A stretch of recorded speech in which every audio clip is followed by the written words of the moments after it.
siguiente conferencia con Michèle Renouf. Bueno, la verdad que no me había preparado la introducción, pero bueno, Michèle Renouf es conocida por su apoyo a distintos autores revisionistas y por su labor de difusión también a nivel, sobre todo europeo, de las ideas que ahora nos va a explicar. Y, en fin, no sé. Adelante.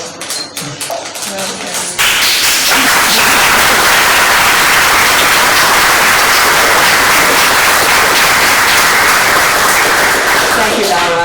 Laura has prepared in advance my translation of my speech. But before we begin, I'd like to have a few words. And so I say, dear friends, already, because I've met so many of you so far, I am so impressed and so proud to be among you here. Really, the caliber of the speeches and the magnificent array of books. And given the topic of those books, I want to invite you somewhere. Bueno, yo he preparado la traducción, no había preparado la presentación. Y antes de empezar, quiero decir unas palabras. He conocido a muchos de los que estáis aquí estos días y estoy muy impresionada y muy orgullosa de poder estar aquí hoy. He visto la calidad de los discursos y también la calidad de los libros que aquí podemos encontrar. Entonces, a propósito de los temas que se muestran en estos libros, me gustaría invitaros a haceros una invitación. Especially because I can see all age groups. I see grandmothers like myself and little babies as well. And we need all of the age groups with us if we are to be National Socialists. Especialmente porque veo gente de distintas edades, veo desde gente mayor, abuelas como yo, a incluso bebés. Entonces creo que es necesario que haya gente de todas las edades aquí con nosotros. So, I have a national clubhouse in Germany, and I would like to invite you one and all to it for the winter solstice on the 21st of December for a weekend. Sí. Entonces, bueno, yo tengo un club nacional en Alemania y me gustaría invitaros a todos vosotros a participar en el solsticio de invierno que celebraremos el día 21 de diciembre durante un fin de semana. I'll tell you the history of the place and why I think you'll be interested to come and why it will be very fitting for you to come, because it was the former home of the German attorney Manfred Roeder. Sí, bueno, os voy a contar un poco sobre la historia del lugar, por qué os interesa venir y por qué os recomiendo que vengáis, que es la casa formal Home, yes. La casa formal de... La casa de Manfred Roeder. Manfred Roeder. He was a Rechtsanwalt, a lawyer. Era un abogado, sí. Yes. The concept was, as you will well know, that Adolf Hitler handed the baton of the Third Reich to Grand Admiral Dönitz in 1945. In 1945, at the end of the war, before Adolf Hitler died, he handed the baton, as it were, the concept of the Third Reich, the continuation of German nationalism, to Grand Admiral Dönitz. En el 45, al final de la guerra, antes de la muerte de Adolf Hitler, él cede la sucesión del Tercer Reich. Cedió la sucesión del Tercer Reich a este hombre, no, to this man. And in 1976, Grand Admiral Dönitz handed the baton of the Third Reich onto Manfred Roeder. Sí. En el 1976, este señor que Hitler había cedido el poder del Tercer Reich pasó a este abogado Manfred Roeder. So, Manfred Roeder's house was a former hotel built in 1911 in the countryside, the dairy farming countryside, in the middle of Germany, in Hessen. Sí. La casa de Manfred Roeder antes había sido un hotel construido en 1911 en medio del campo en el centro de Alemania. It's in the area where, I don't know if you have the fairy tales of the Brothers Grimm. But, Sí. Yes? Si conocemos los cuentos de los hermanos Grimm. But there is a fairy tale trail from Bremen all the way down the center of Germany where the fairy tales were discovered. And where the house is where they discovered the story of the Little Red Riding Hood. Sí, bueno, hay una zona en el centro de Alemania en el que se descubrieron los cuentos y en este lugar donde se descubrieron los cuentos del Little Red Riding Hood. De Caperucita Roja. Yes. So the region is called Road Caption, Red Riding Hood region. It's officially the name of the region.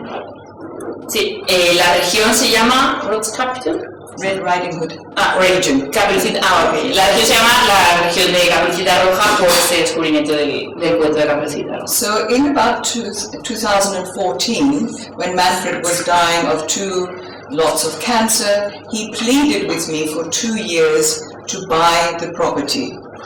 Sí. Entonces, en torno al 45, cuando Manfred estaba muriendo de cáncer, estuvo peleando conmigo para pasarme la propiedad. He wanted me to continue the education of German culture, not that I speak German at all, but that groups will come to the Knüll, is it called Haus Rischberg, on the hill in Knüll, where they will talk of their culture, and idea of Manfred was to make sure that the Germans understood what the Third Reich was about, what was the German culture that it stood upon. Entonces quería que yo siguiera, que yo participara con la educación y la promoción de esta cultura alemana, que yo personalmente no hablo alemán, pero así los grupos podrían venir y hablar de esa cultura. Manfred quería asegurarse de proporcionar a los alemanes la posibilidad de que los alemanes conocieran esa cultura alemana y supieran qué fue el Tercer Reich. So after 2 years of persuading me, I finally sold my property in England, in London, and bought Haus Rischberg. And we continue the work to this day of Manfred's. Entonces, después de un par de años convenciéndome, vendí mi propiedad en Londres y compré esta propiedad para continuar con esta labor. So I would love you to come on the 21st of December.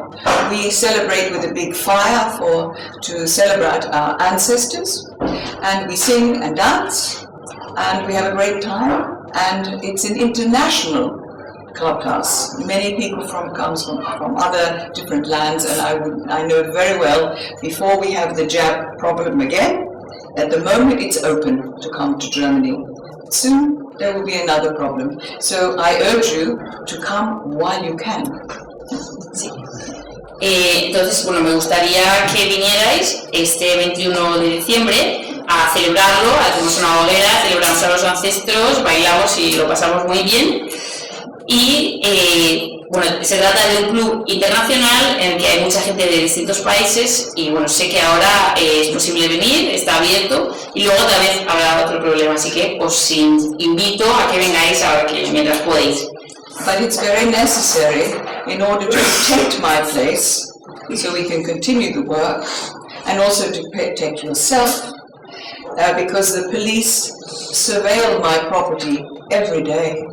You must not bring any regalia. You must be discreet. That's all I ask. And no Facebook, nothing that calls attention to our pleasure in being together, because our enemy is fearful of our being together. They know every one of us, but we do not know each other.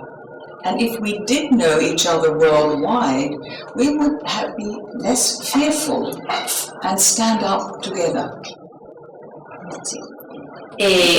Es necesario, es muy importante, es necesario para proteger este lugar que podamos continuar con el trabajo, porque la policía vigila diariamente mi propiedad, así que sí que os pido que seáis discretos, que no lo publiquéis en Facebook y que intentéis no llamar la atención sobre este hecho de unirnos, porque nuestro enemigo lo que le da miedo es que estemos juntos.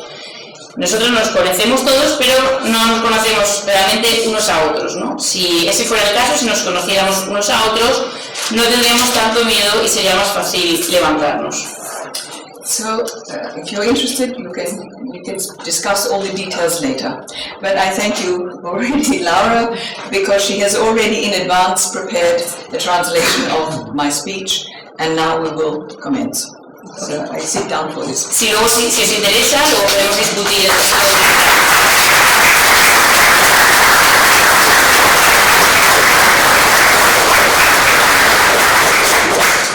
So I say, dear dissidents, I thank you heartily for this invitation. Queridos disidentes, gracias de corazón por esta invitación.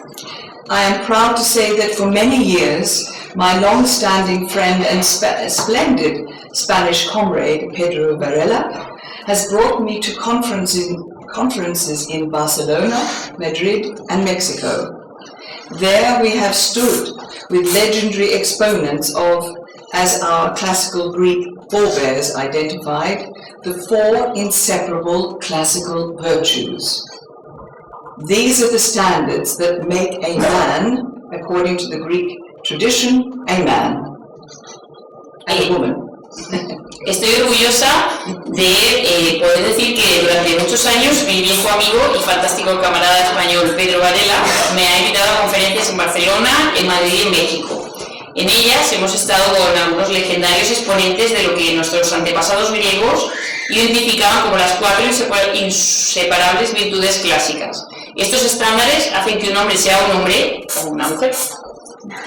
Our legendary veterans, the groundbreaking Scots-French historical revisionist Professor Robert Faurisson, Germany's leading living dissident Ursula Habeck, and the late Ernst Zundel. Like them, Pedro Varela is a man who exemplifies those inseparable four classical virtues. Nuestros míticos veteranos encontramos el rupturista e historiador revisionista franco-escocés y el profesor Robert Faurisson, la principal disidente alemana en la actualidad Ursula Habeck y el ya fallecido Ernst Zundel. Como ellos, Pedro Varela es un hombre que ejemplifica esas inseparables cuatro virtudes clásicas. Just to remind you what those four inseparable virtues are. One, the first is temperance, and by that they meant measure, balance, art. Two, justice, fair, unbiased. Three, wisdom, but in the classical sense, with forensic scientific attitude, a la the historical revisionists. And four, courage, but courage prompted by empathy, not vainglory. Para recordar estas virtudes clásicas, la primera es la templanza, es decir, la medida, el equilibrio, el arte. La segunda es la justicia, ser justo, imparcial. La tercera sería la prudencia, la sabiduría, en el sentido clásico, con actitud analítica, como los revisionistas históricos. La cuarta sería la fortaleza, motivada por la empatía y no por la vanidad. The ethnic component of each man's character is rooted in the geography of his respective native land. Yet it was not Pedro Varela who first taught me what has shaped the culture of the grassroots authentic Spaniard. It was the Spanish folk dance. I learned at age 7, where I was born very far away, in Britain's colonial Australia. El componente étnico del carácter de cada hombre hunde sus raíces en la geografía de su tierra nativa. Sin embargo, no fue Pedro Varela el primero que me enseñó lo que ha dado forma a la auténtica cultura popular española. Fueron las danzas tradicionales que aprendí con 7 años, allí donde nací, en la Australia colonial británica. Included in the classical ballet syllabus of the Royal Academy of Dancing worldwide but based in London, pupils from age 4 to 14 each year learned a different European folk dance. At age 7, as I recall, it was the jota, along with an appreciation of its music and castanet playing. Well, I'm a bit rusty and I cannot jump anymore, but you remember that it starts with and so I can do it, but I'm afraid not now. But I'm sure you know it.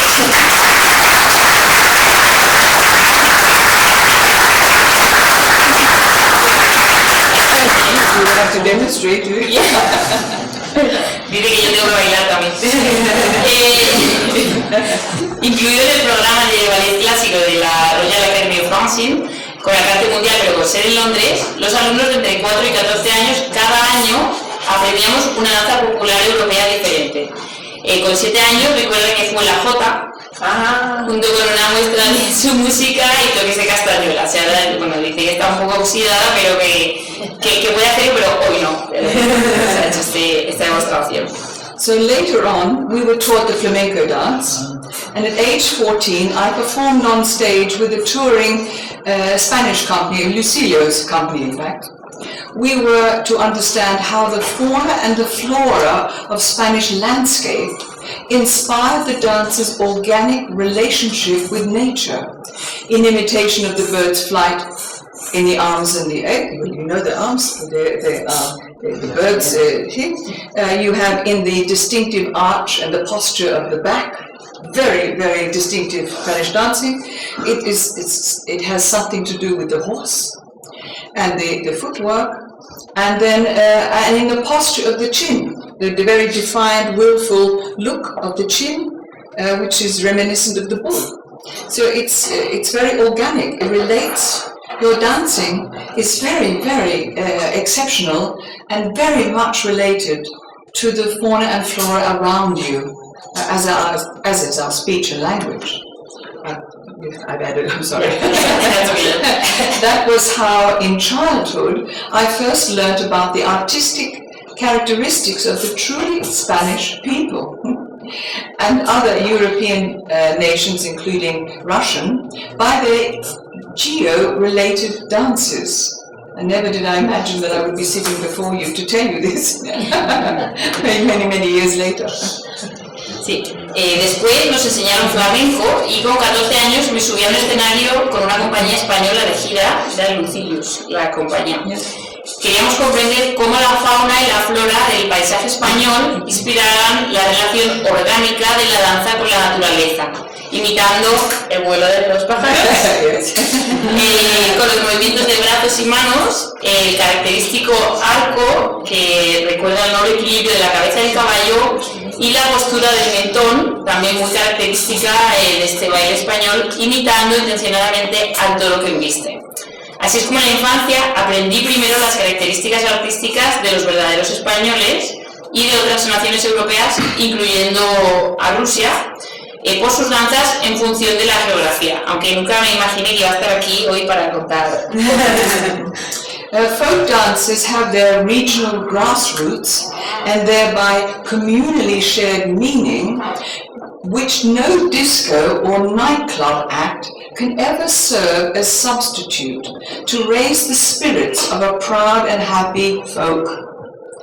Today, it is trendy cool to mock as backward the folk creativity of our ancestors.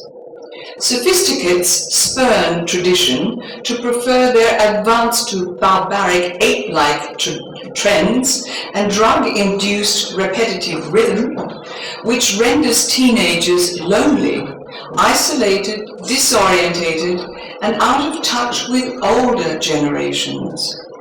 Las danzas populares tienen una base regional y por tanto se comparten de forma comunitaria, de modo que ninguna discoteca, ningún lugar nocturno puede servir como sustituto para despertar el espíritu de un pueblo alegre y orgulloso. Hoy está de moda burlarse como si fuera algo anticuado de la creatividad folclórica de nuestros antepasados. Un rechazo sofisticado de la tradición para preferir el avance de tendencias más propias de primates y ritmos repetitivos estimulados por las drogas que convierten a los adolescentes en seres solitarios, aislados, desorientados y sin ningún contacto con las generaciones anteriores.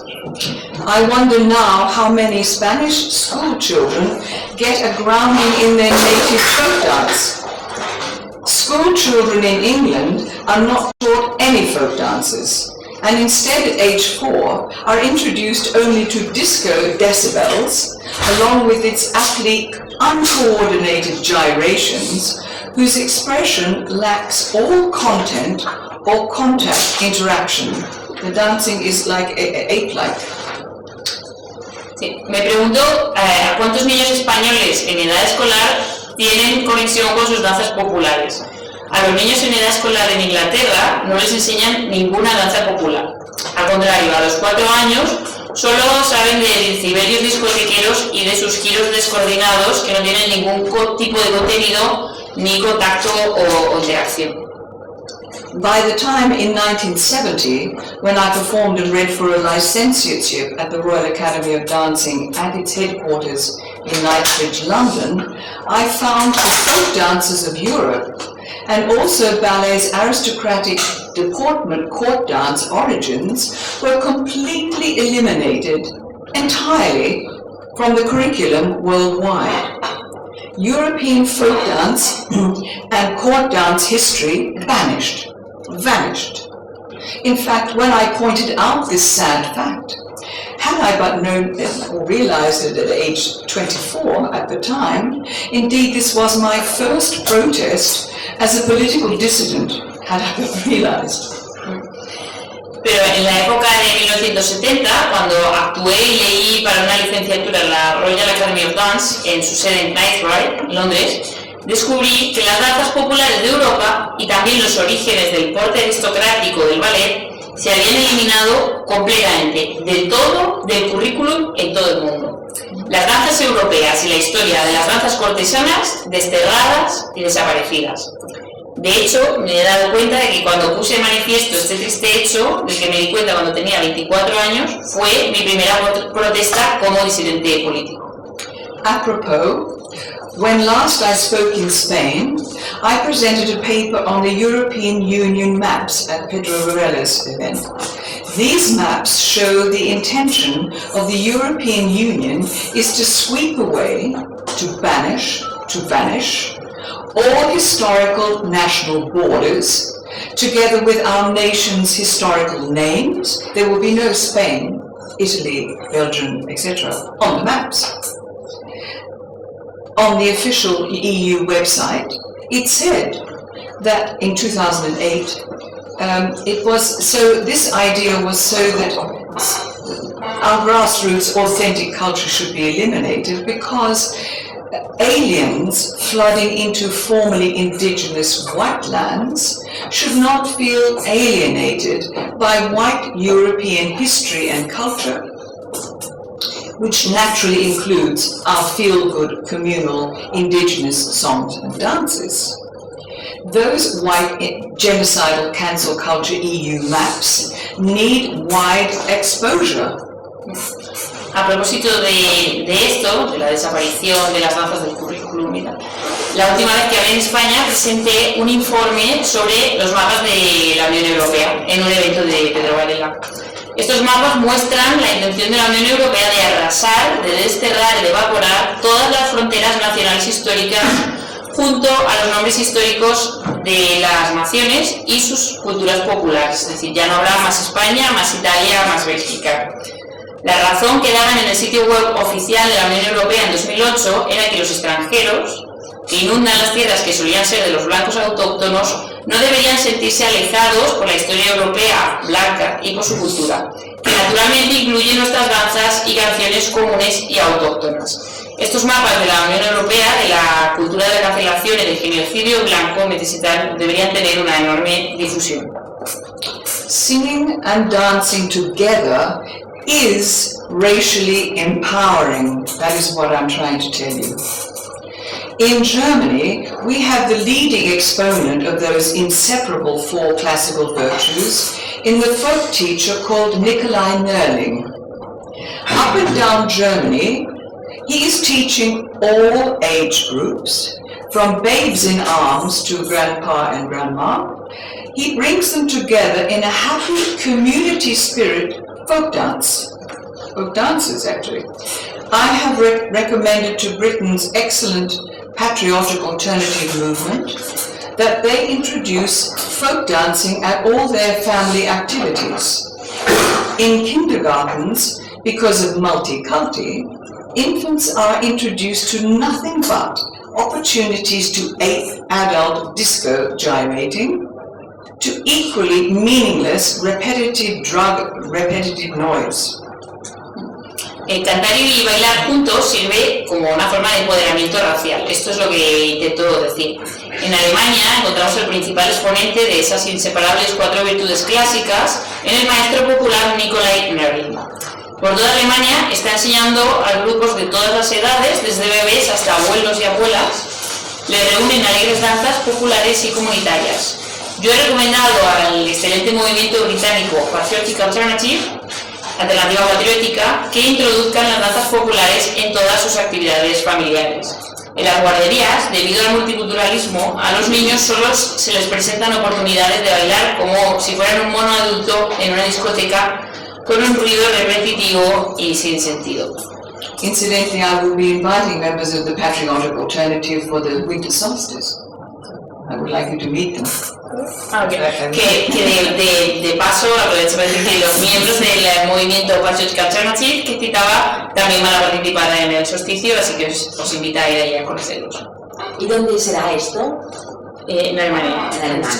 In fact, when I tell them about how amazing your event is today, they will be astonished, because in England, the Antifa would have destroyed this building, would have burned all of those books and damaged everybody in this room. Yes. That is typical of what happens in Germany, and that's what happened at the last Robert Foresson conference the day before he died. Sí. Dice que bueno, si les contara a los de Patriotic Alternative lo increíble que ha sido este evento, estarían alucinados, porque en Inglaterra los antifas hubieran destruido el local, hubieran quemado los libros y hubieran dañado a todos los presentes, que es lo que suele pasar, como ocurrió en el último evento antes de la muerte de Robert Foresson. Today, any white commitment to one's own racial people, such as President Orbán's, who protects Hungarian children from pervert's pride, that's what I call it, pervert's pride, is slandered as an intention to despise, devalue, and fight others. But this describes chauvinism, which is the exclusionary opposite of nationalism. Those who feel naturally connected to their own racial people respect other people's national feeling. The chauvinist, however, devalues any other people and considers only his own to be God's gifted, most worthy or superior. Hoy cualquier compromiso blanco con su propio pueblo racial, como el del presidente Orbán, que protege a los niños húngaros del orgullo pervertido, así es como lo llaman, orgullo pervertido, es calumniado como un intento de despreciar, de devaluar y de luchar con otros pueblos. Pero esto es lo que describe el chauvinismo, que es justo lo contrario del nacionalismo. Aquellos que se sienten naturalmente conectados con su propio pueblo racial respetan los sentimientos nacionales del resto de pueblos. El chauvinista, sin embargo, es el que devalúa a los demás pueblos y solo considera que él mismo, o sea, su propio pueblo, es el tocado por Dios, el más valioso o el superior. Similarly, the deluded, either grandiose or megalomaniac It's very difficult what I'm telling you. I'm longing to know how you translate. It's Either the grandiose or megalomanic, so-called freed, borderless international citizen has been virtue swindled, missold as freed by an appeal to vainglory, as if a virtue, by global media powerful lobbies, who are in fact group narcissists. The, quote, international citizen is an advertising confidence trick, a con trick we call it.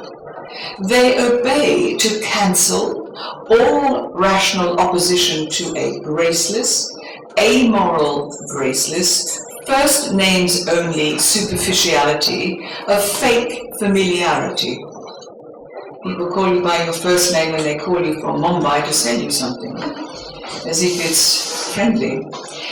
What do they celebrate? Not white pride, but international pervert pride.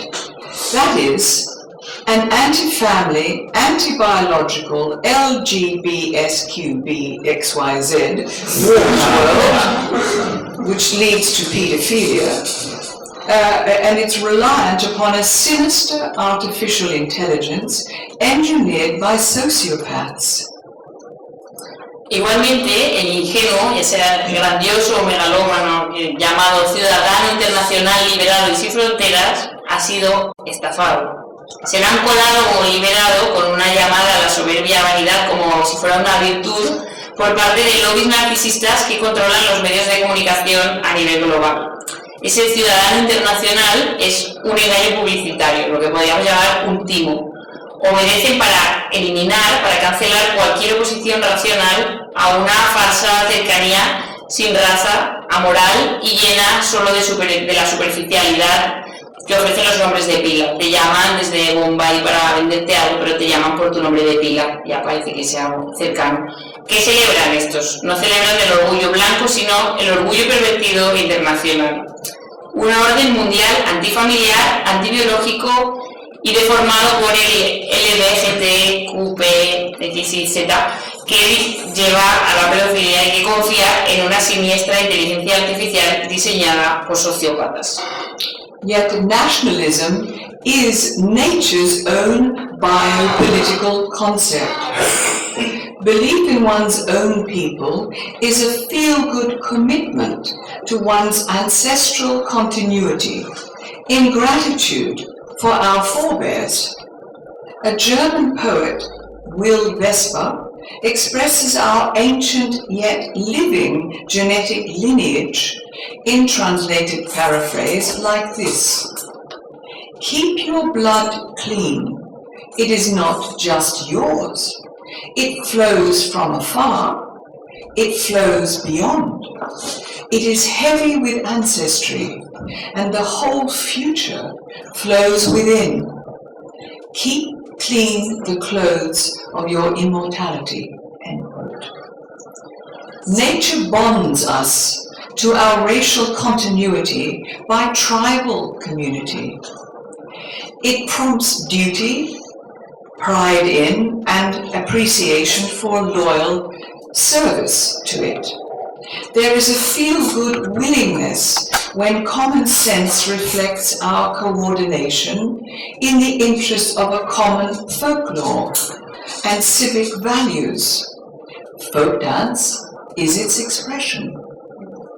Sin embargo, el nacionalismo es el concepto biopolítico propio de la naturaleza. Creer en el propio pueblo es un reconfortante compromiso con la continuidad de nuestros propios ancestros, en gratitud para con los que vinieron antes que nosotros. Un poeta alemán, Will Vesper, expresa nuestro antiguo y al mismo tiempo actual linaje genético en una cita traducida de este modo: mantén tu sangre limpia, no es solo tuya, viene desde muy lejos, va mucho más allá, es consistente con los ancestros y todo el futuro parte de ella. Mantén limpio el traje de tu inmortalidad. La naturaleza nos une a nuestra continuidad racial mediante la comunidad tribal, motiva el deber, el orgullo y la disposición para prestar un servicio leal. Hay una voluntariedad muy reconfortante cuando el sentido común refleja nuestra coordinación en los intereses de un folclore común de valores cívicos. Y la danza popular es la expresión de todo esto.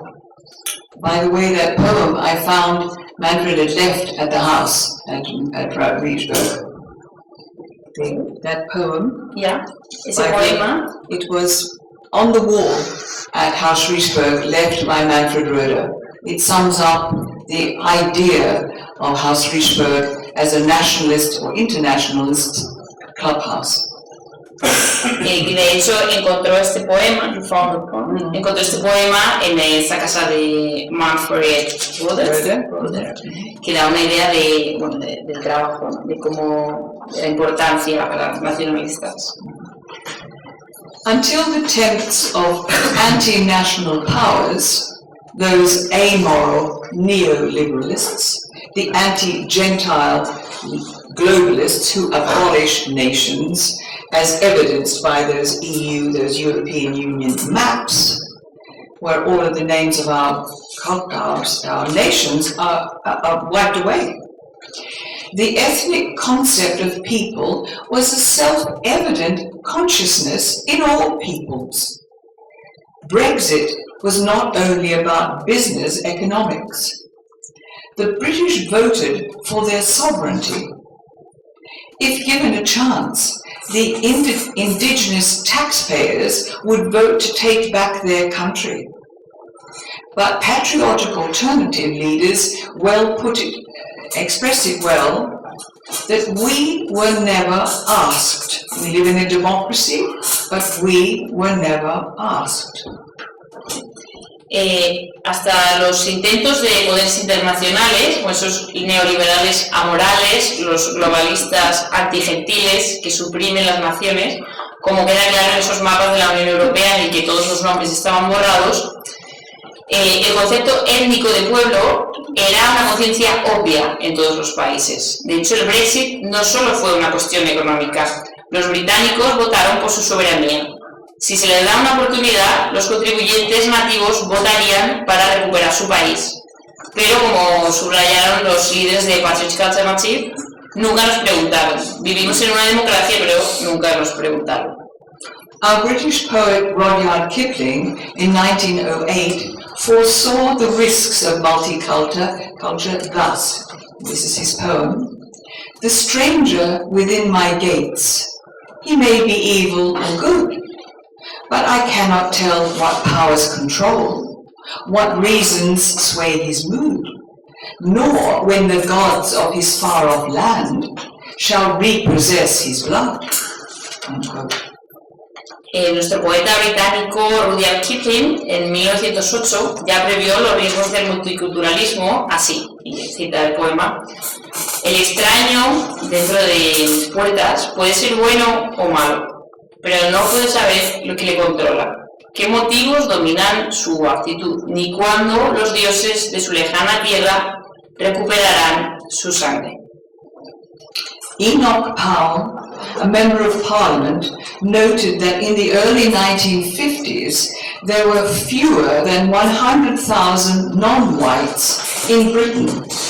A mere few decades of racially and thereby culturally unrelated guest immigrants, as compared to the multi-millennia of authentic grassroots racially indigenous whites. Enoch Powell, un miembro del Parlamento, ya observó que a principios de los años 50 había menos de 100.000 no blancos en Gran Bretaña. Solo unas décadas de inmigrantes sin relación racial y por tanto cultural, en comparación con los auténticos pobladores de varios milenios, los autóctonos racialmente blancos. In 1968, as the Race Relations Bill was working its way through Parliament, Enoch Powell addressed a Conservative Party meeting using controversial language and violent imagery.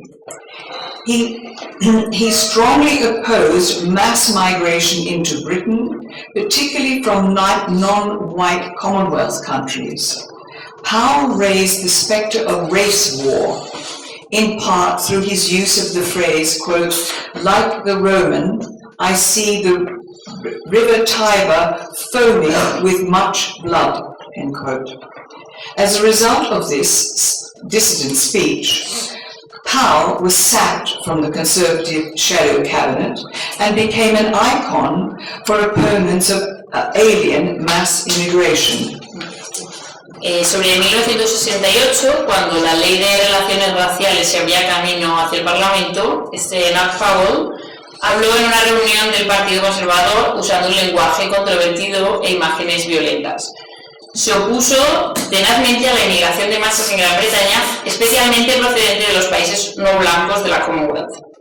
Powell evocó el fantasma de la guerra de razas, en parte con su uso de la frase, y cito, como un romano me parece ver la espuma del río Tíber cargada con mucha sangre. Como resultado de este discurso disidente, Powell tuvo que abandonar el Conservative Shadow Cabinet, gabinete de los conservadores, y se convirtió en un ícono para los que se oponen a la inmigración masiva.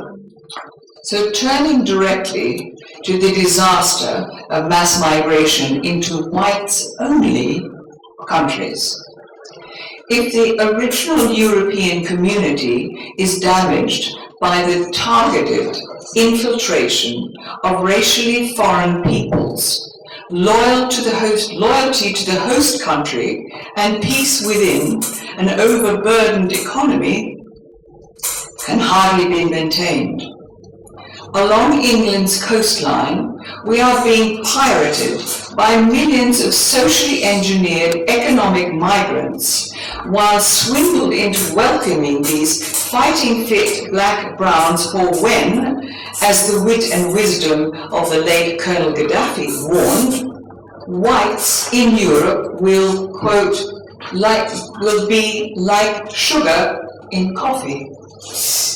Volviendo directamente al desastre de la inmigración masiva en países de solo blancos, si la comunidad europea original resulta dañada por la infiltración provocada de pueblos racialmente extranjeros, la lealtad a la cultura de acogida y la paz dentro de una economía desbordada, a duras penas se podrán mantener.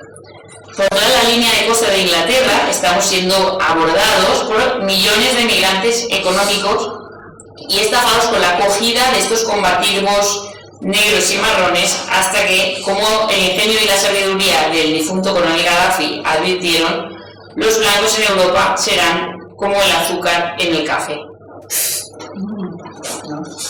Moreover, the delusional feel-good of a borderless world aims to depreciate our human homing pigeon instinct. Instead, the flight trajectory of a virtual online life and slick social media not only seeks to limit, even eventually to eliminate live human interaction, it also aims to impoverish by casting aside all our culturally accrued, subtle, refined, differentiated relationships, to leave us ungrounded among fake photoshopped identities and first names only superficiality of fake familiarity. Además, este ilusorio sentirse bien de un mundo sin fronteras aspira a depreciar nuestro instinto humano de paloma mensajera. En su lugar, la trayectoria de vuelo de un estilo de vida virtual y lo que conllevan las redes sociales no solo busca limitar o incluso finalmente eliminar la interacción humana personal en directo, sino que también aspira a empobrecernos al dejar de lado todas nuestras relaciones sutiles, perfeccionadas, diferenciadas y culturalmente adquiridas, para dejarnos desarraigados entre identidades falsas y retocadas con Photoshop y una superficialidad, una falsa cercanía basada en usar estos nombres de pila, este ejemplo que usaba antes de esa cercanía que en realidad no es tal. In words so applicable to the European people's collaboration in their racial replacement within ancient racial territories, the Shakespearean scholar Professor Peter Alexander said in 1960 that at the heart of the play King Lear, quote, to see the virtues struggling in a world where their very virtue is the cause of their undoing is to be aware of tragedy, end quote. By this we add, when the people hold up, when they're coming from far away, not from near, a refugee goes to the nearest safe place, not to Germany and England, you see the children holding up, we want Germany, we want England. This is people, when they are genuine about this, not realizing that they are undermining the other people's racial country and their own. They're not helping the bringing country. Those people are needed back home to look after those people. We don't need them. Sorry. La gente que viene desde lejos no es la misma que viene desde cerca. O sea, los refugiados suelen ir a los países que están más cerca de su lugar de origen, no a Gran Bretaña o Alemania. Sin embargo, vemos niños que dicen, queremos ir a Gran Bretaña, queremos ir a Alemania. Si somos honestos, pues tenemos que darnos cuenta que esto es una socavación racial tanto de los países de origen como de los países de llegada, pero también de los países de origen. O sea, esta gente es necesaria en su casa, en sus países y no aquí. Ya. Pues no, me he saltado el párrafo de antes, perdón. En palabras aplicables a la colaboración de los pueblos europeos en su sustitución racial dentro de los antiguos territorios raciales, el experto en Shakespeare, profesor Peter Alexander, dijo en 1960, haciendo referencia en el corazón de la obra El Rey Lear, ver las virtudes luchando en un mundo en que la auténtica virtud es la causa de su ruina, es ser consciente de la tragedia. I know how you love your poets. Tomorrow we're going to hear some poetry, and so we do in England to love our poets. To give an example, a brief example, in the lead up to Brexit, I attended a huge conference televised by Sky TV, given by the Bruges Group, a high-profile anti-EU outfit. At question time, I held up the EU maps, the same that I held up in Spain. I printed off the official EU website.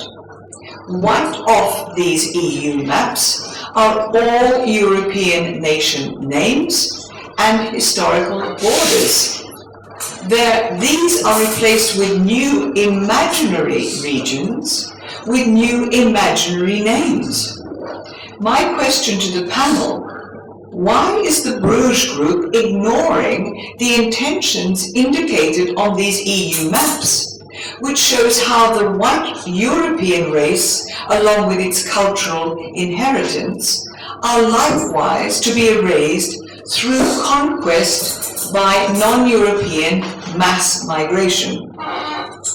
No response came from the panel. Only afterwards from the chairman, who told me that for embarrassing the group in front of Sky TV News, because I used the words white race, these are embarrassing words, I would never be welcome there again. Para aportar un breve ejemplo, en el periodo anterior al Brexit asistía a una gran conferencia televisada por Sky Televisión, impartida por The Bruges Group, que es un destacado grupo anti-Unión Europea.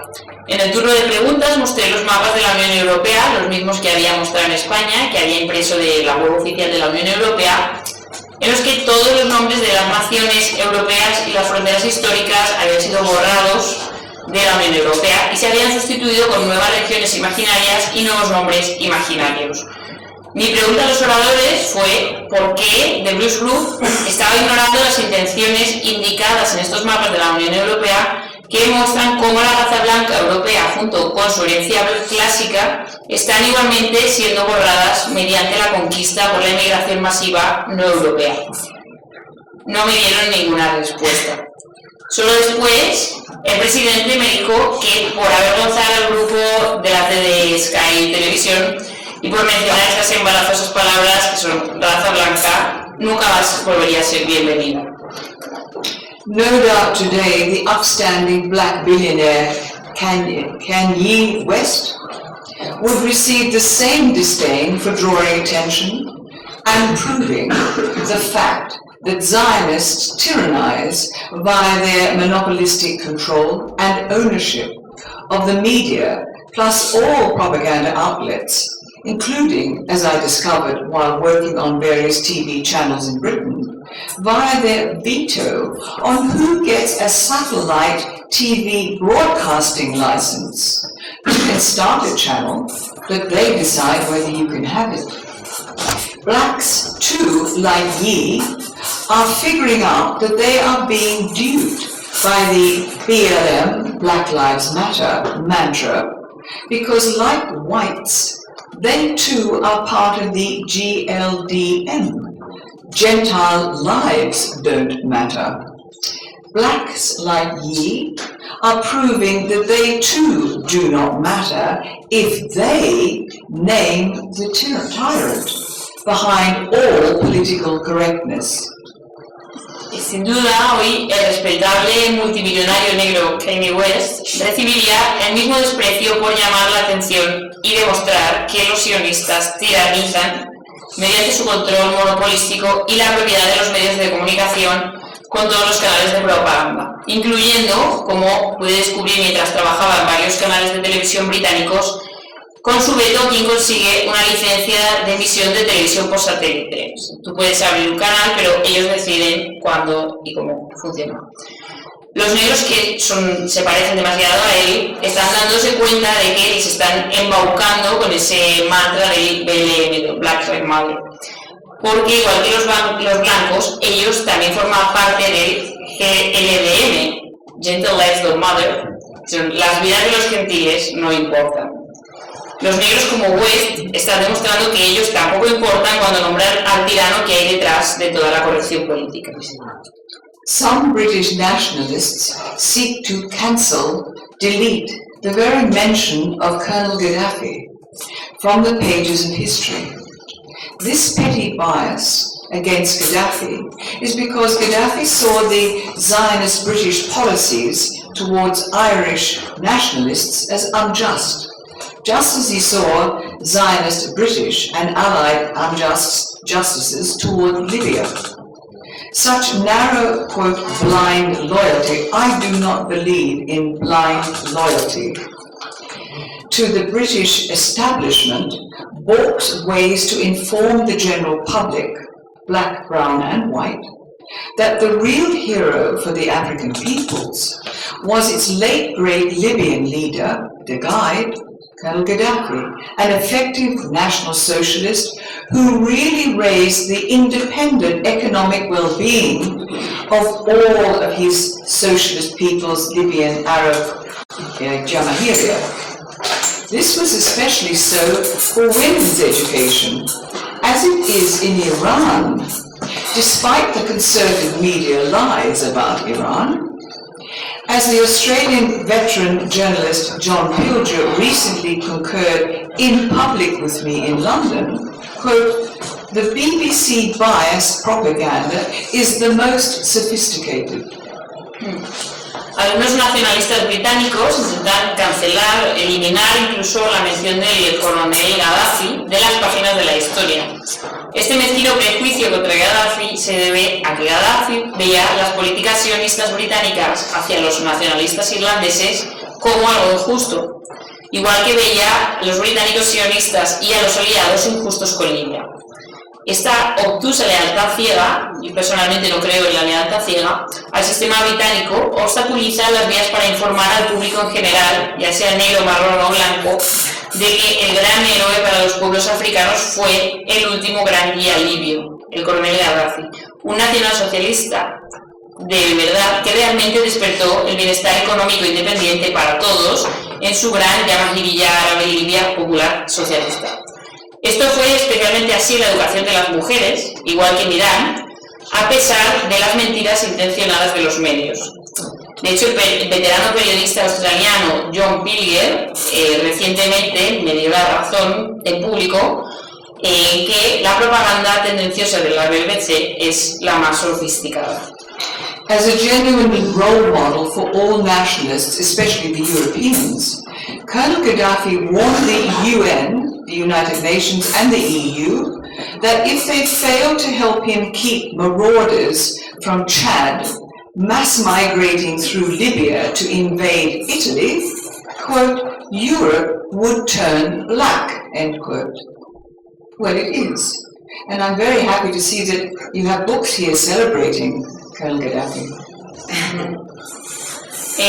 Como un auténtico modelo para todas las naciones, especialmente para los europeos, el coronel Gaddafi ya advirtió a la Organización de Naciones Unidas y a la Unión Europea que si no conseguían ayudarle a evitar que los merodeadores, los maleantes del Chad, migraran en masa atravesando Libia para invadir Italia, y cita, Europa se volvería negra.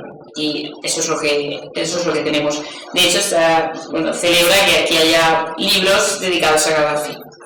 I was there in 2011 speaking about Palestine at an academy in Tripoli.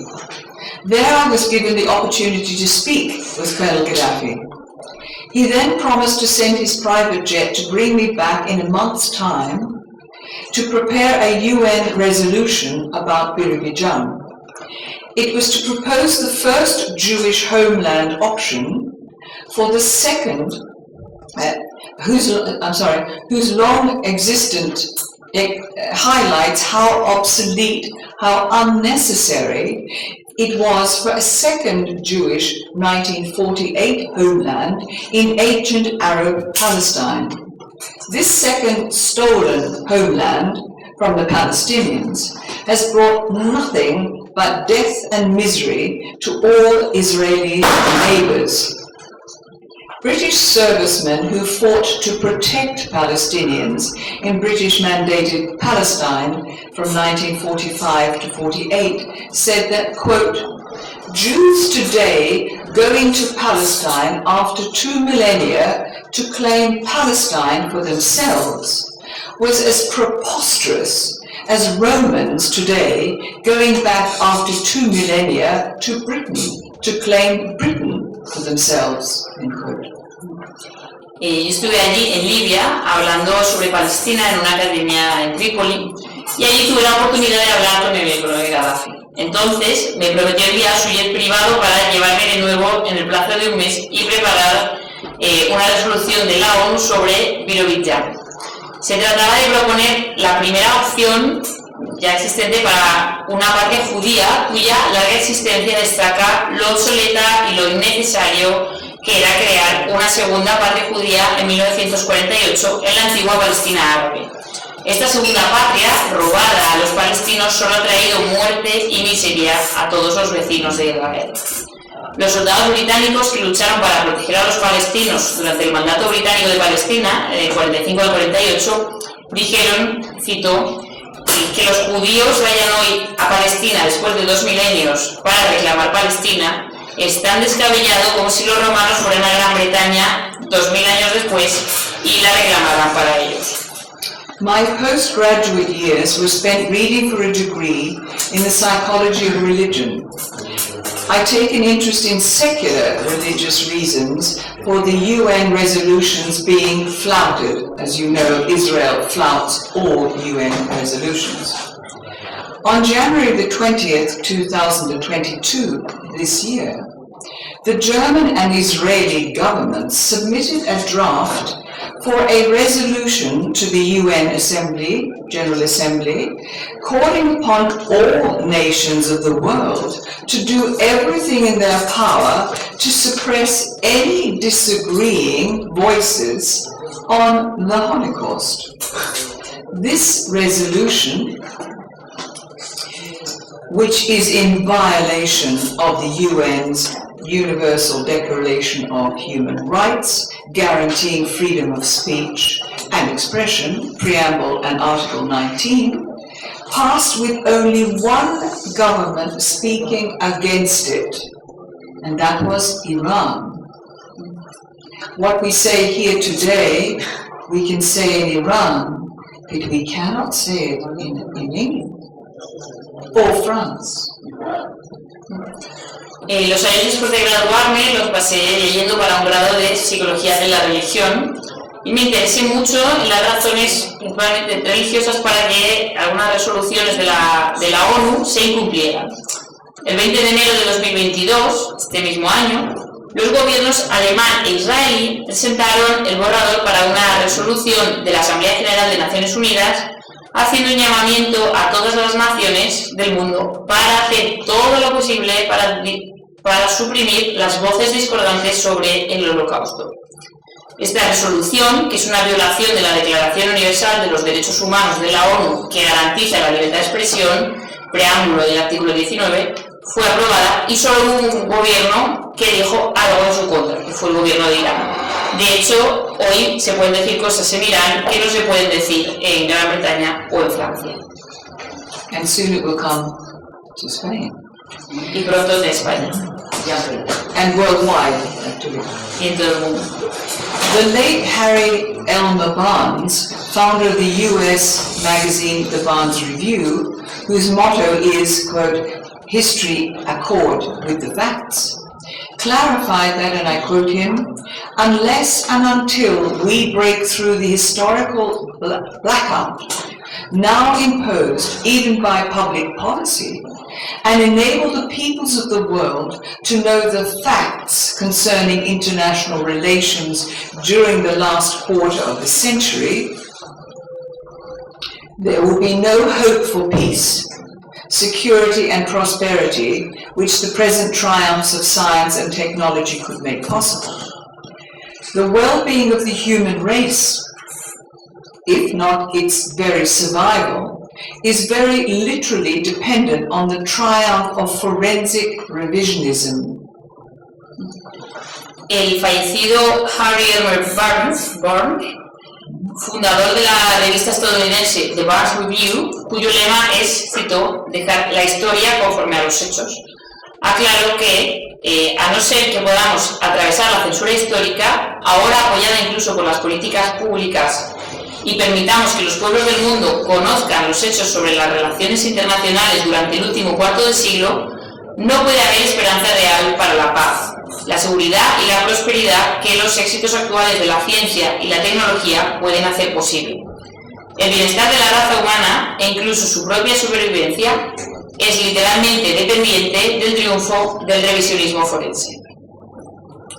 The sophistry that, quote, Israel made the desert bloom, end quote, was entirely made possible because taxpayers worldwide are forced, knowingly or not, to donate billions to advance this fraudulent charity state and its secret anti-Gentile nuclear arsenal in defiance of the UN and all international law, based on defending false excuses that Khazars who cite Holocaust accusations as comparable to Judaic exceptionalism.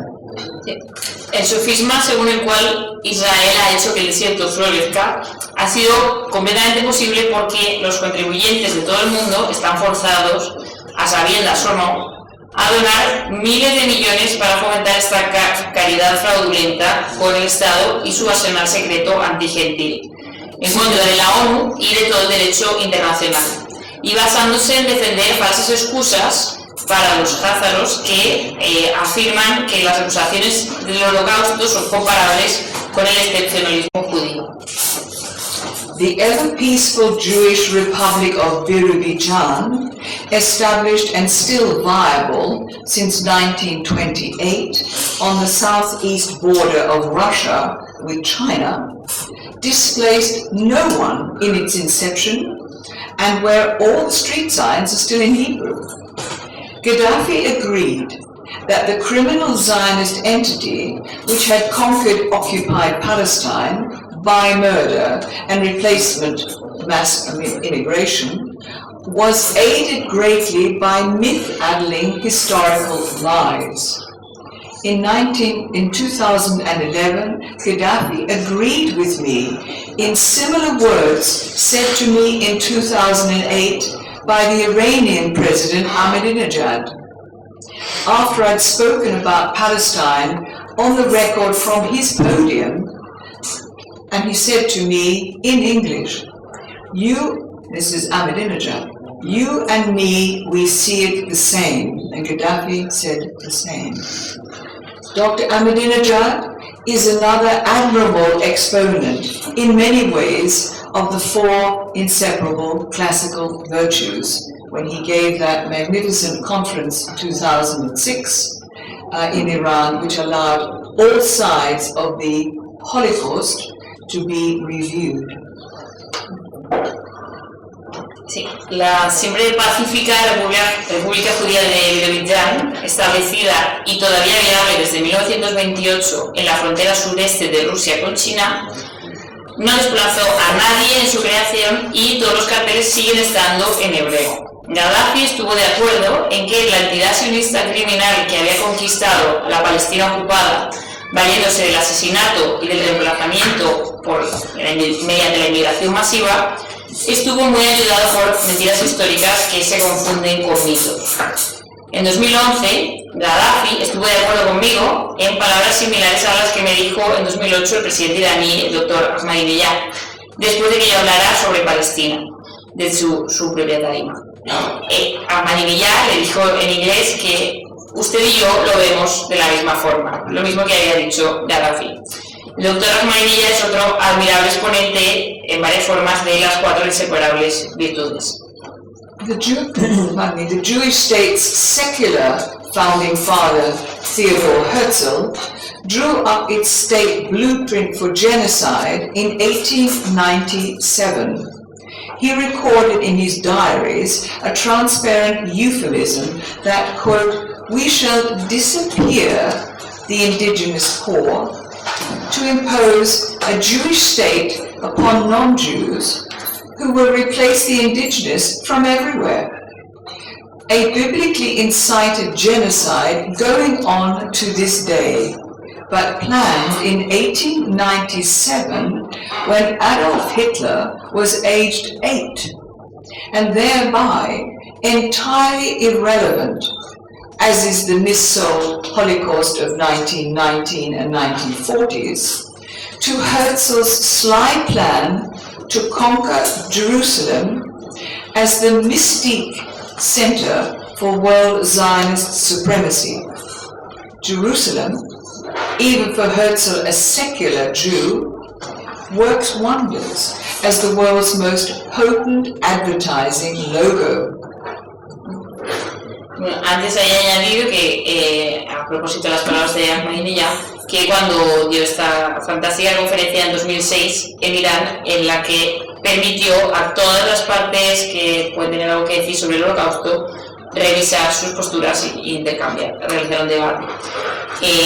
Después, el padre fundador del Estado judío, Theodor Herzl, elaboró su modelo estatal para este genocidio ya en 1987.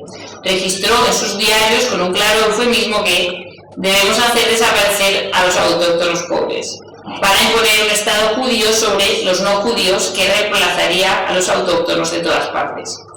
Un genocidio bíblicamente incitado que sigue vigente a día de hoy, pero que fue planeado en 1987, cuando Adolf Hitler tenía 8 años y por tanto era completamente irrelevante, igual que lo fueron los holocaustos de 1919 y 1900 de los años 40. Para el astuto plan de Herzl de conquistar Jerusalén y convertirla en la sede mística de la supremacía sionista mundial. Jerusalén, incluso para un judío secular, un judío laico como Herzl, hace maravillas como el logo publicitario más potente del mundo. Israel is a borderless, therefore an illegal state, since, as indicated by the Israeli flag, Herzl's secular God's chosen land logo extends from the Nile to the Euphrates. Thus, all the proxy wars the vassal allies have fought and paid for by our taxpayers are illegal, as is the criminal cause of Israel. By its fundamentally alien creed, no deals with it can be believed. Annually, on every Yom Kippur, Jews recite the Kol Nidra prayer, by which they can cancel their oaths and vows, especially made with non-Jews. To cite Britain's post-war Foreign Secretary Ernest Bevin at the criminal inception of the Zionist entity in Palestine, quote, "We are in the hands of Shylock." Israel no tiene fronteras, por lo que es un estado ilegal desde el momento en el que, como se indica en la bandera israelí, el logo de la secular tierra elegida por Dios se extiende desde el Nilo hasta el Éufrates. De ahí todas las guerras de poder que sus vasallos aliados han luchado, financiadas por nuestros contribuyentes, son ilegales, igual que lo es la causa criminal de Israel. Por su credo fundamentalmente extranjero, ningún trato con él, con Israel, puede ser creído. De hecho, anualmente, cada Yom Kippur, los judíos reiteran su rezo del Kol Nidre, por el cual cancelan sus votos y sus juramentos, especialmente los realizados con los no judíos. Para citar al secretario de Exteriores británico en la posguerra, Ernest Bevin, en el momento de la concepción criminal de la entidad sionista en Palestina, dijo que estamos en manos de Shylock. Estamos en manos de Shylock, el judío del mercader de Venecia.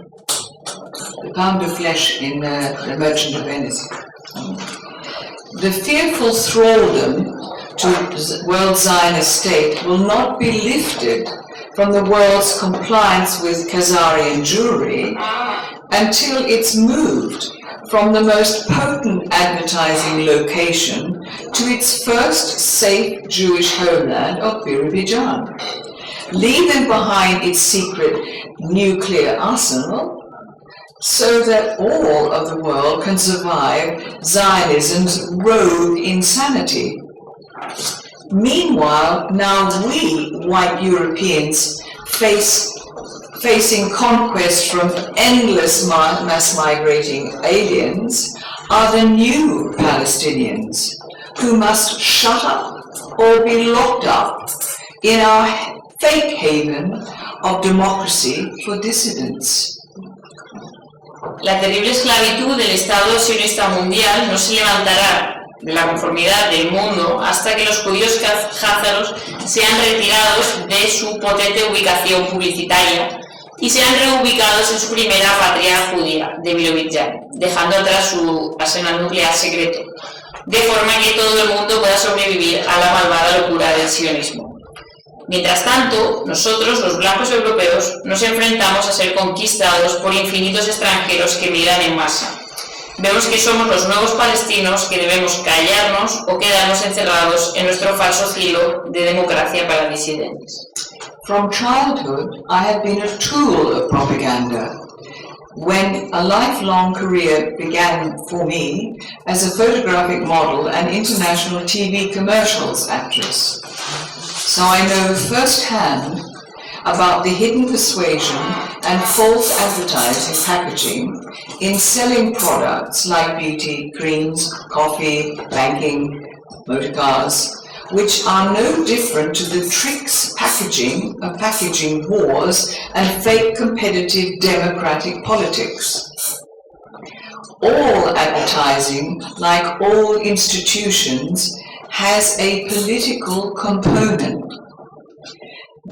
This is readily spotted, and I see on your televisions too, in the multi-culti ads, where families are depicted with black and white members. In fact, almost all British adverts feature blacks. I am not only blacklisted, but I'm also racially unpopular. Desde mi infancia he servido como una herramienta de propaganda, cuando comenzó una larga carrera para mí como modelo de fotografía y actriz en anuncios de televisión internacional. Entonces, conozco de primera mano la persuasión oculta y el falso envoltorio que se consigue vendiendo productos como cremas de belleza, café, productos bancarios y vehículos a motor, que en realidad no son muy diferentes a los trucos de otras guerras y a la falsa política democrática competitiva. Todos los anuncios, como todas las instituciones, tienen un componente político. Esto se observa muy fácilmente en los anuncios multiculturales de la televisión, en las que las familias se muestran con componentes miembros blancos y negros. De hecho, casi todos los anuncios británicos incluyen negros. O sea, ahora no solo estoy en la lista negra, sino que además soy racialmente impopular. Actually, if you type in Michèle Renouf and showreel on the internet, you will be able to watch 8 minutes of a selection of the work that I have done, and it will probably be the last time you will ever see commercials with only a white person starring in them. De hecho, si buscáis en internet Michèle Renouf, podéis ver una selección del trabajo que he hecho y seguramente será la última vez que podáis ver que se hacían anuncios en los que solo había personas blancas. The Allies, the All Liars, fomented civil war and ultimately the barbaric murder of Gaddafi.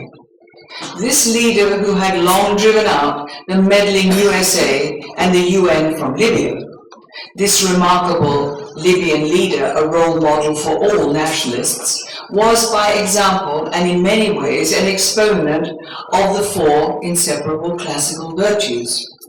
This leader, who brought about Libya's lira independence from the international monetary system until his horrific regime change assassination by the barbaric pro-Zionist, God bless America, supremacists.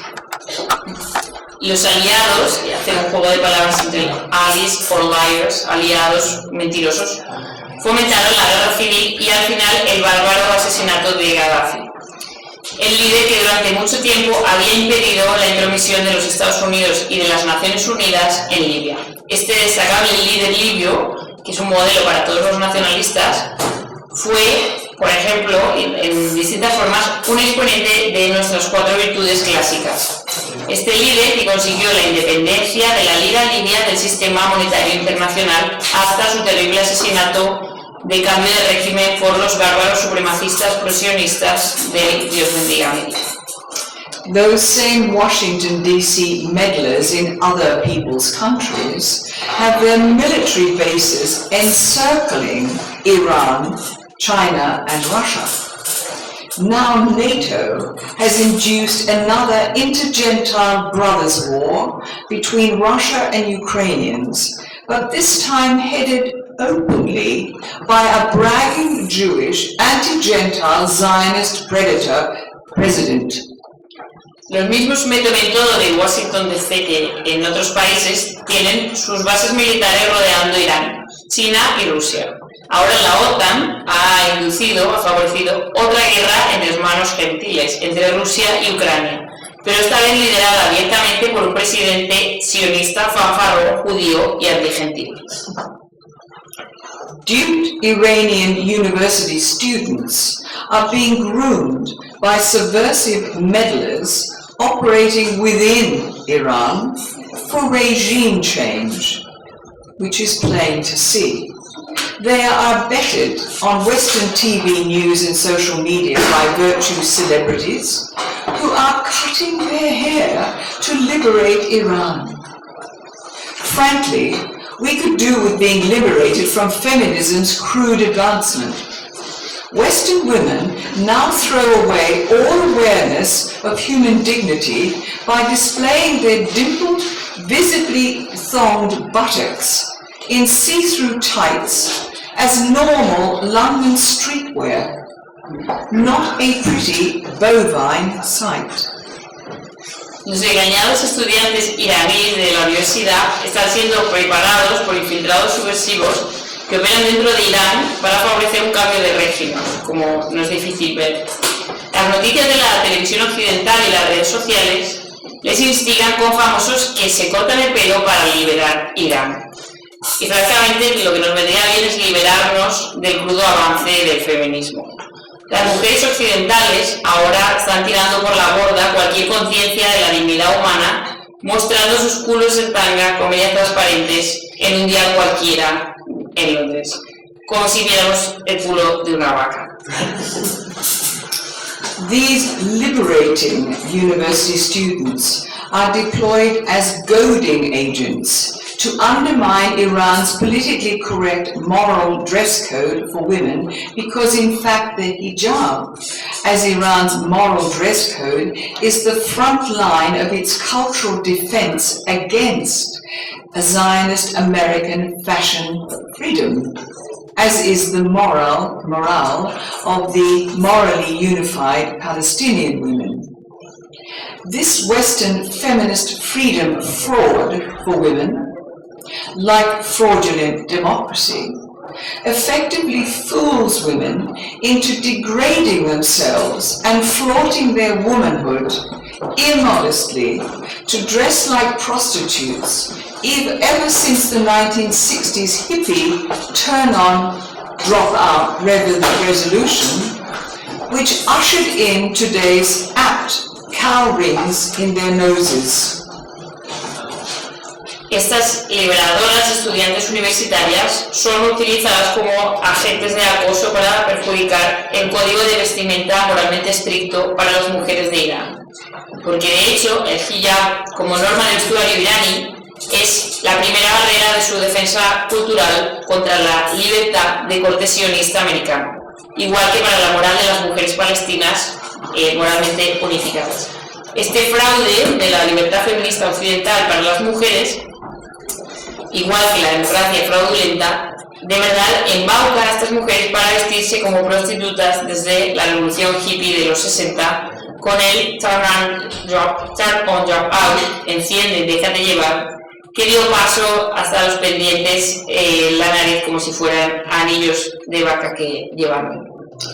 In the 1960s, quote, pussy helmet miniskirts and FK knee stiletto heels aimed to advance the foolish feminists' titillating subservience while raising crude focus towards women's buttocks rather than to their personality and prime role in their long-term interests as moral standard warriors.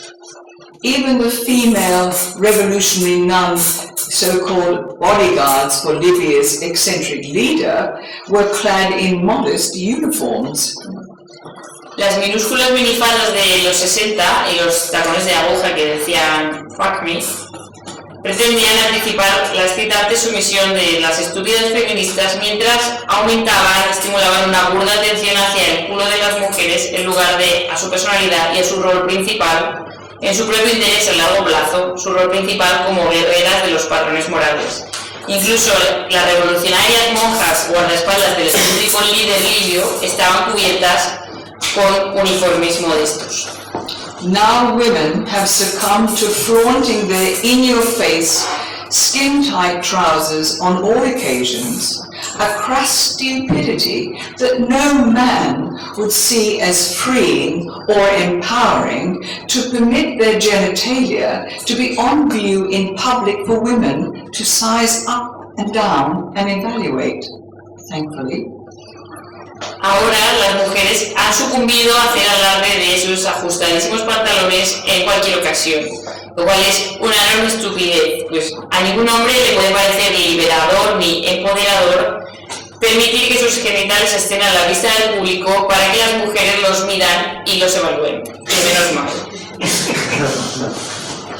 There is a public place for glamour, at a nightclub, on stage, but not at the workplace and not on the street, when women's aim should be to equate their credibility with men who are dressed appropriate to the occasion and to represent their profession.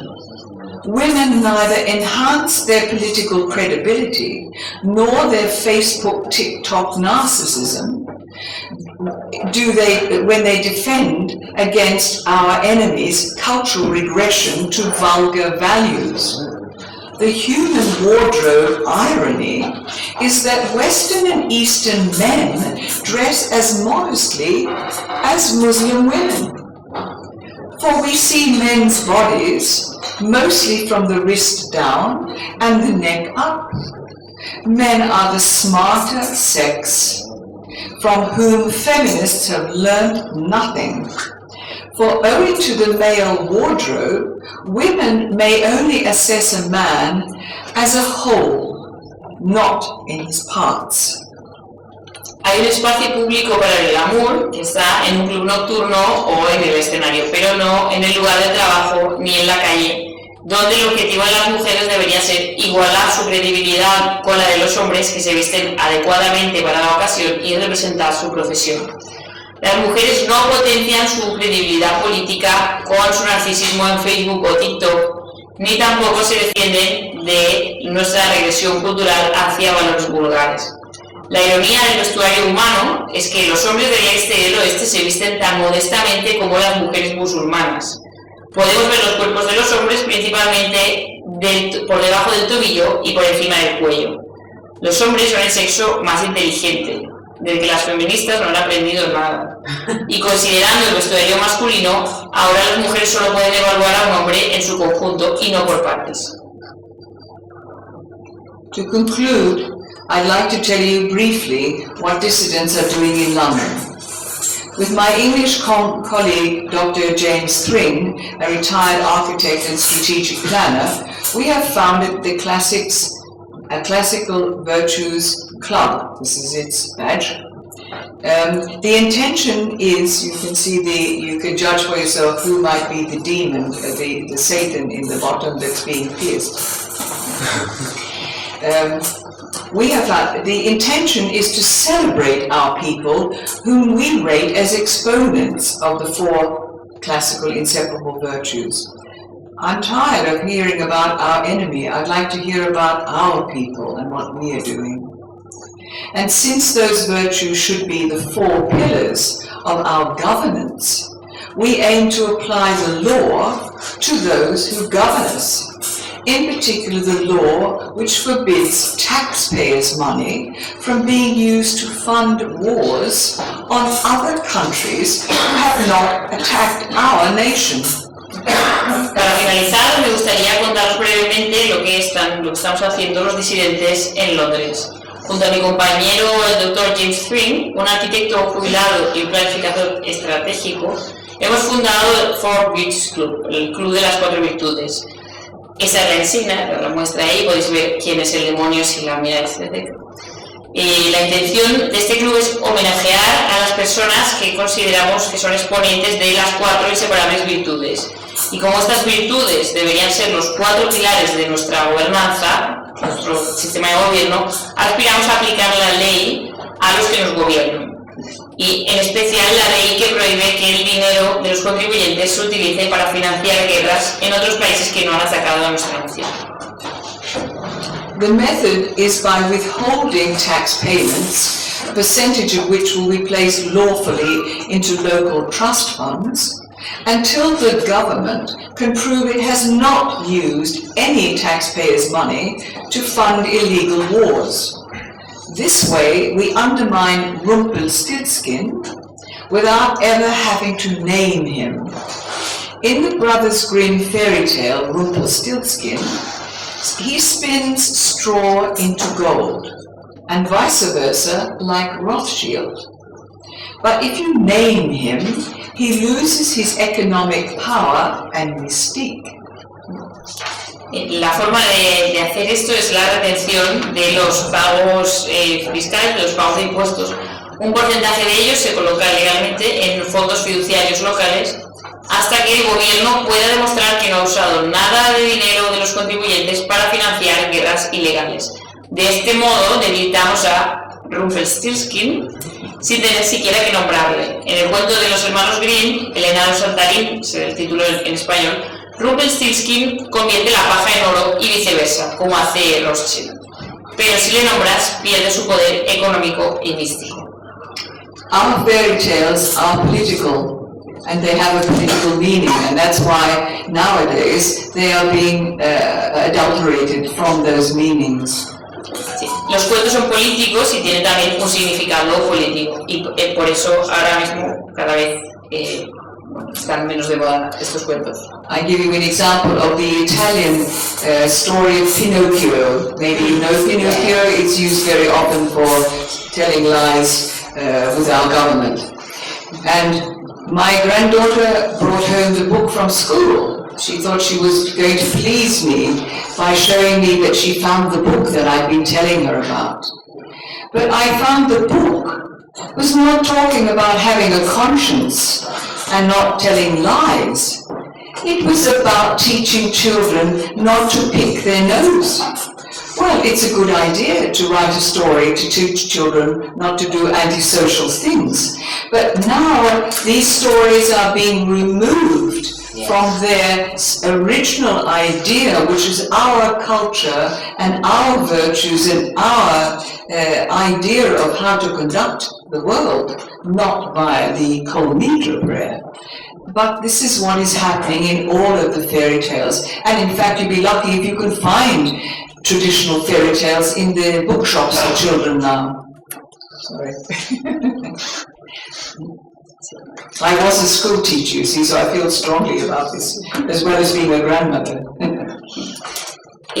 Bueno, por hablar de que los cuentos tienen un significado político y que quería poner un ejemplo sobre la historia de Pinocho, que es algo que se usa para hablar de decir mentiras y de gobierno, y cuenta la historia de que su nieta le trajo el libro pensando que ella se iba a emocionar porque era un libro del que le había hablado, y para su sorpresa el libro no hablaba de la conciencia ni hablaba de decir mentiras y hablaba de que no hay que tocarse la nariz.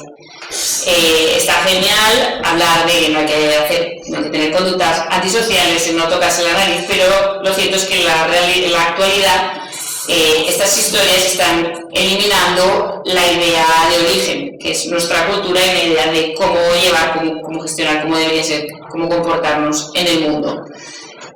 Y bueno, que hoy todos los cuentos pasan más o menos esto, que ya tendremos suerte si encontramos un cuento de hadas en una librería infantil.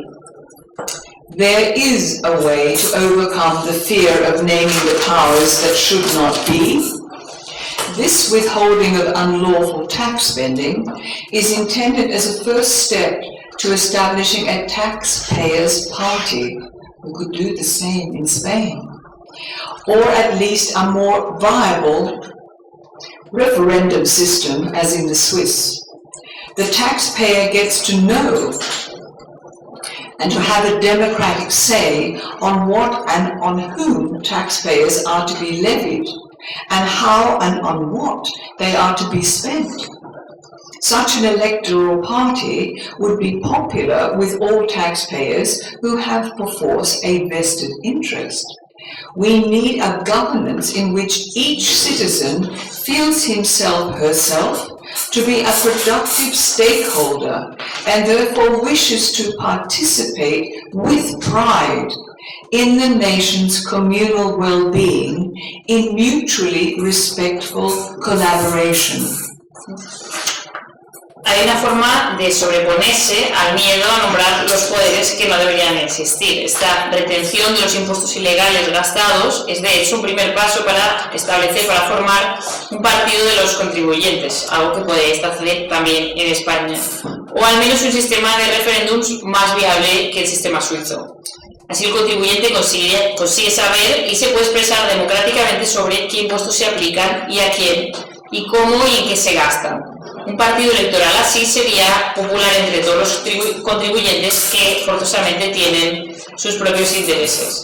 Necesitamos un gobierno en el que cada ciudadano sienta que es una parte productiva de la sociedad y por tanto desee participar con orgullo en el bienestar común de la nación, participando en una colaboración de respeto mutuo. We must have solutions. So at long last, if we had a taxpayers' party, and I don't believe we can do it any other way, our governance will become transparent and real choices are made, as opposed to the pantomime of the current adversarial British system, wherein members on both sides are pressured to belong to the Friends of Israel.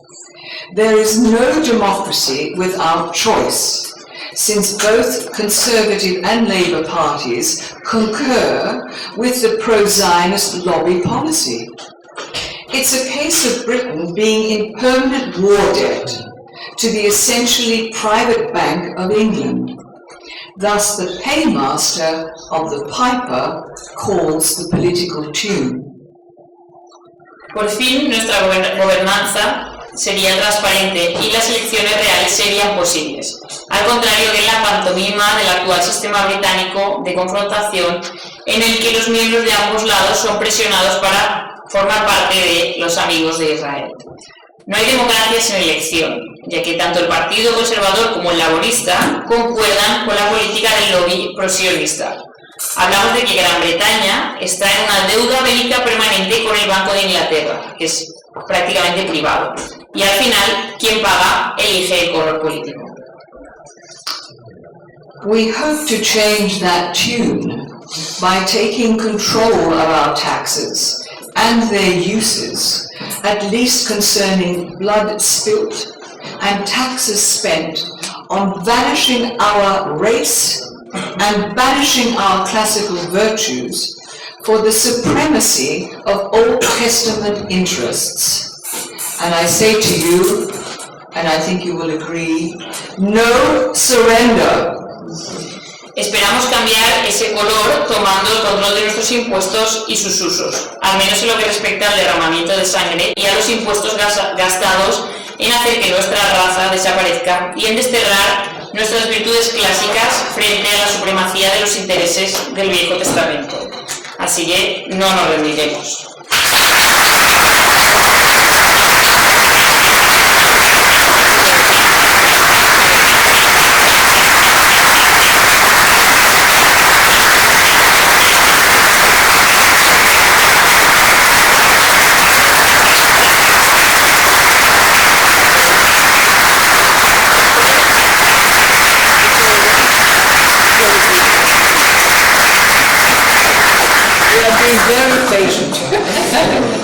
No sé cómo vamos de tiempo, pero fatal.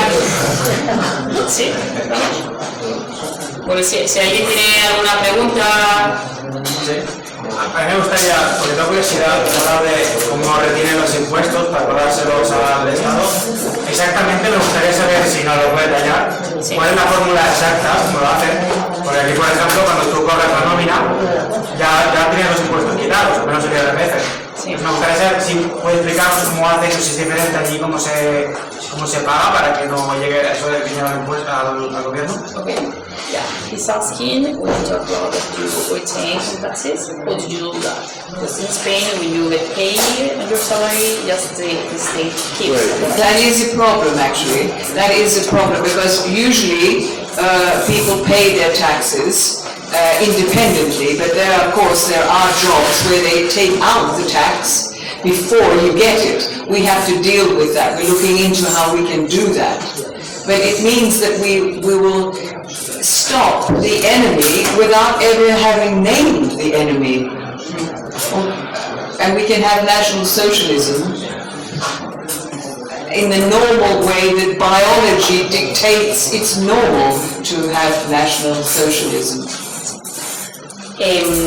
Vale, sí que es parecido, que normalmente la gente paga los impuestos a través de su trabajo, como aquí, antes de cobrarlos, ¿no? Entonces que están investigando, están buscando la fórmula de hacerlo, pero sería la forma de acabar con el enemigo sin tener que nombrarlo y de conseguir un socialismo nacional, que sería la forma natural, ¿no? Lo que la biología dicta que sería normal, natural. Una muy pequeña, curiosidad personal. He oído que había sido modelo, artista, había sido muy guapa, The Beautiful Woman, pero ¿cómo es que llegó luego de este sector de imagen y de publicidad a saltar a tener que conocer a Gaddafi? Que fue diplomata, ahora usted era la esposa de un diplomata, una cosa curiosidad si puede, si no lo puede decir no lo diga, Yeah. So I feel like it's a curious question, like you were a model and you're a very beautiful woman. And how did you change, what did you pass from being living in this image world to be Gaddafi? Political woman, right? Yes. It was due to Gardner that I woke up to what is National Socialism, though he was, of course, he was not a National Socialist because it was not National Socialism, but he inspired the people in Germany to understand a metaphysical idea of what Germans are. And so when I understood that, I wrote a monograph on Wagner and Judaism, which caused a great deal of trouble. I lost a starring role in a play that was booked for 3 weeks, run in England, because the people who was paying for the show refused to allow me to be in it. It's quite a long story, but to do with history and revisionism, it was David Irving, our British historian. I cannot recommend you more highly David Irving's books. He met those people from the Third Reich. The wives gave the diaries so that he could write from first hand what these people understood was the Third Reich real history. David Irving's books, you can get them on the internet. If you look at realhistory.com, that's his website. That is, there's another person who's calling his site Real History, but be careful, he's not a real history person. David Irving is the real history person, and I highly recommend. There's extremely readable books and very, very knowledgeable books, and I thank David Irving in 2000 for making me, and of course, in consequence of that, the enemy have called me the Mother Teresa of the Holocaust deniers, which I regard as a great accolade. Ok. Sube como puedas. Sí, claro. Sí, a ver. You meet, I missed the first name. David Irving? No, the first name. This was when I was speaking about Wagner. Richard Wagner. Bueno, conoció a Wagner y fue lo que le despertó a este nacionalsocialismo, ¿no? Wagner obviamente no era nacionalsocialista, pero inspiró a muchas personas en Alemania a comprender esta idea metafísica sobre esto, ¿no? Después estudié y escribí un monográfico sobre Wagner y el judaísmo, y bueno, cuenta una anécdota que tuvo un papel protagonista en una obra que tuvo solo 3 semanas porque el público se negaba a pagar porque ella aparecía en esa obra, ¿no? Además, se interesó por la historia y por el revisionismo gracias a David Irving. Insiste que recomienda encarecidamente los libros de este autor británico, porque Irving conoció a muchas personas del Tercer Reich que le dieron una idea del paisaje, del entorno, y pudo escribir los diarios en primera persona de lo que había conocido, pudo comprender la historia real de esta época. El sitio web de David Irving es realhistory.com. Dice que hay otro parecido, pero que no nos confundamos, de verdad el bueno de Irving es realhistory.com, y recomienda sus libros, que además son fáciles de leer y muy enriquecedores. También en los años 2000, a raíz también de su relación con David Irving y su amistad con el enemigo, la calificó como la Madre Teresa del Holocausto, que bueno, tampoco es un mal apelativo. Muy bien, gracias. ¿Cómo conoció a Gaddafi? How did you meet Gaddafi? He said. Well, I was in Tripoli. I had been invited there to speak at the academy in Tripoli, and I asked if I could speak to him to propose that he proposes a resolution for the UN, and that's how I came to speak to him. It was only a month after that he was slaughtered by the Allies, the All Lies. All lies. All lies. NATO, UN, all lies. Sí. Habla de que estuvo en Trípoli para hablar ella en una academia, y allí preguntó si podía hablar con Gaddafi, para que Gaddafi preparara una resolución a las Naciones Unidas, la que comentaba antes sobre Disidencia. Y solo un mes después de eso, Gaddafi fue masacrado por los aliados, que hacen como palabras, aliados mentirosos. The other man who was excellent too is Dr. Ahmadinejad. Sí. Otro hombre también. He said that he should wipe Israel off the pages of history. He did not mean to kill the people. He meant to wipe a criminal entity. It was not necessary. I like to give solutions. And the Viridijan is a peaceful solution. There's nothing anti-Semitic about suggesting that these people go to the peaceful homeland that they have since 1928. They didn't need to pirate Palestine. And Palestine, they only use it because Herzl was not a practicing Jew. So why do they need a promised land? Promised by whom? También cita a Ahmadinejad, otro hombre excelente, que habla de borrar a Israel de las páginas de la historia, pero no hablando de matar a la gente, sino de hacer desaparecer esta entidad criminal que no resulta necesaria. Y bueno, habla que ella prefiere proponer soluciones y insiste en esta tierra, esta partida de Disidencia, que es una tierra pacífica, que es un concepto que no tiene nada de antisemita, y que no hace falta invadir Palestina. De hecho, el fundador, Theodor Herzl, no era ni siquiera un judío practicante, entonces, ¿para qué necesitas una tierra prometida? ¿Prometida por quién? I would just like to point out that both men, Gaddafi and Ahmadinejad, are extraordinarily humble. They remind me of Adolf Hitler because the humility of both of them for their people. In fact, in Iran, I stood at the podium of Ahmadinejad when he was president, and he sat in front of me lower down as a president. And this was Gaddafi too, and this was also Adolf Hitler. Genuine, not vainglory. No como Macron. Habla de que tanto Gaddafi como Ahmadinejad les sorprendieron porque eran hombres extraordinariamente humildes, que le recuerdan a Hitler.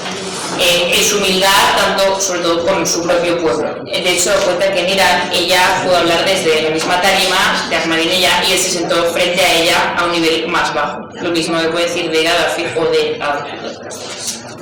Sí. Me ha llamado la atención poderosamente, evidentemente de Gaddafi y todo, el tema de los ancestros. Our ancestors. En ese centro de Alemania, de Baja han hablado de los estudios que se hacen de cuentos, tales, de ancient tales. Bien, y también de los solsticios, ¿no? Que bueno, que más o menos hay algo, por ejemplo, de la investigación de las epigrafías, arqueología, crónicas antiguas sobre los ancestros, porque es que los ancestros es nuestra Unión Europea, los tenemos en común. Our common ancestors, o sea, son nuestros ancestros en común. Y investigando los ancestros, investigamos los ancestros de los alemanes, de los ingleses, de los españoles, de los franceses y de los islandeses, si quieres. Hay algo más que los cuentos y los solsticios en ese centro de investigación de ancestros, en German or en London. I'm not sure if you have understood. No habla exactamente de un centro de investigación. Bueno, association. Habla de ellos tienen un club dentro de algo. Quiero saber si hay algo más cortado. Sí. Arqueología y todo eso. Epigrafías, grabaduras en las piedras. Pero eso es un club que han formado ellos. Vale. So this is in this club you have in Germany, and you're talking about ancestry, solstice, variation, all that. But there's something more epigraphy would be like, no, epigraphy, like stones or something like archaeological. Stone. To do with Madrid? No. Well, I mean, he's everywhere in the house. I have his piano is still there. It's played. We play the same songs. We play when all are faithless. I always think that is his main song. He will be faithful to the end. He was. Like Manfred Roeder and Robert Forrison, right to the very end. We have heroes. We need to know and celebrate our heroes and not allow our enemy to constantly tell us that they are the only people capable of doing anything. We must look to, you will see at my house, Riesberg, I have one floor dedicated to the cautionary tales, the political interpretation of the tales, and in the center floor I have a floor where we celebrate those people in our nations. Had we gone in their direction, how much better life on earth would be for everyone. And that's what we celebrate, our own people, and we celebrate it in folk dance, best of all. So when you come, we will be folk dancing. Bring your castanets, and I'll show you. If you don't know the Jota, I'll show you what it is. Sí. Habla de que en toda la casa están esa piedra, o sea, está todo impregnado, ¿no? Que sigue estando el piano, sigue estando, tocan las mismas canciones, allí, bueno, Robert Forrison estuvo allí hasta el final, y bueno, tenemos héroes y tenemos que celebrar estos héroes, o sea, no puede venir el enemigo solo, nosotros podemos hacer algo, ¿no? En su casa, que tiene el primer piso, tiene todo tiene esa información de interpretación política de los cuentos. Y en el centro se celebran a las personas de nuestro entorno, ¿no? Y cómo podría ser mejor la vida de todos, cómo hubiera podido ser mejor la vida de todos. Así que pues, celebramos a estas personas, bailamos, así que si venís, pues bailaremos, traeros las castañuelas. The conference hall is named after Rudolf Hess, and I can accommodate 42 of you. So I'm seriously inviting you, and I would seriously love to see you there, and I'm sure Manfred Roeder would be overjoyed if that can be achieved. Thank you. And thank you very much for your patience.